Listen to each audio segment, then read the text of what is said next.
సినీ ఇండస్ట్రీలో ఏఆర్ రెహమాన్ అనే పేరు గురించి ప్రత్యేక పరిచయం అక్కర్లేదు. ఏఆర్ రెహమాన్ సంగీత ప్రపంచంలో ఒక ట్రెండ్ సృష్టించారు. తన మ్యూజిక్తో కోట్ల మంది ఆడియన్స్ని మ్యాజిక్ చేశారు. Oscar award winner AR Rahman వైవాహిక జీవితానికి సంబంధించిన ఓ వార్త ప్రస్తుతం సోషల్ మీడియాలో హాట్ టాపిక్గా మారింది. తన భార్య సైరా బానుతో 29 ఏళ్ల దాంపత్య జీవితానికి ముగింపు పలుకుతున్నట్లు ప్రకటించారు. సుమారు 3 దశాబ్దాల పాటు కలిసి ఉన్న ఈ జంట ఇప్పుడు విడిపోవడంపై సినీ ఇండస్ట్రీలో ప్రధాన చర్చనీయాంశంగా మారింది. వీరిద్దరూ పరస్పర అవగాహన, అంగీకారంతోనే విడిపోతున్నారు. సైరా బాను రెహమాన్ విడాకుల విషయాన్ని సైరా బాను తరపు లాయర్ వందనా షా సోషల్ మీడియా ద్వారా ప్రకటించారు.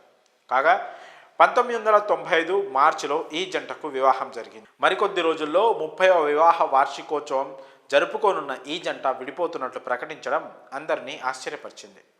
ఇండియన్ సినీ ఇండస్ట్రీలో మ్యూజిక్ డైరెక్టర్గా ఏఆర్ రెహమాన్కి ఎంత గొప్ప పేరుందో అందరికీ తెలిసిందే. స్లమ్ డాగ్ మిలీనియర్ మూవీతో వరల్డ్ టాప్ మ్యూజిక్ డైరెక్టర్గా ఆస్కార్ అవార్డు అందుకున్నారు. దేశ విదేశాల్లో ఎన్నో లైవ్ షోలు ఇస్తూ ప్రేక్షకులను ఎప్పుడూ ఎంటర్టైన్ చేస్తూనే ఉన్నారు.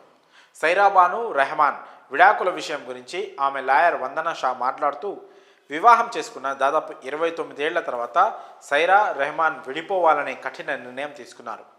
ఈ జంట ఒకరి పట్ల ఒకరు అమితమైన ప్రేమ ఉన్నప్పటికీ కొన్ని వ్యక్తిగత కారణాలు, ఇబ్బందుల నేపథ్యంలో వారి మధ్య దూరం బాగా పెరిగిపోయింది. ఈ క్రమంలోనే ఇరువురి అంగీకారం మేరకు విడిపోవాలనే నిర్ణయం తీసుకున్నారు. ఈ కఠిన పరిస్థితిని అర్థం చేసుకోవాలని, వ్యక్తిగత గోప్యతను గౌరవించాలని సైరా రెహమాన్ కోరుతున్నారు అని పేర్కొన్నారు. ఏఆర్ రెహమాన్ సైరా బానులది పెద్దలు కుదిర్చిన పెళ్లి. 1995 మార్చి 12న వీరిద్దరూ నిఖా చేసుకున్నారు. ఈ జంటకు ఖతీజా, రహీమా అనే 2 కూతుళ్లతో పాటు అమీన్ అనే ఒక కొడుకున్నాడు. తమ తల్లిదండ్రుల విడాకుల నేపథ్యంలో తమ వ్యక్తిగత గోప్యతను గౌరవించాలని రెహమాన్ తనయుడు అమీన్ తన ఇన్స్టాగ్రామ్లో పోస్ట్ చేశారు.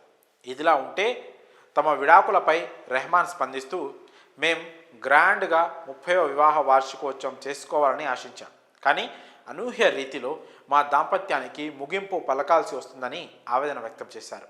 ఇది ఎంతో సున్నితమైన పరిస్థితి. దయచేసి అందరూ అర్థం చేసుకుంటారని భావిస్తున్నాను. ఈ పరిస్థితిని అర్థం చేసుకున్న కుటుంబ సభ్యులు, సన్నిహితులకు ధన్యవాదాలు అంటూ ట్వీట్ చేశారు.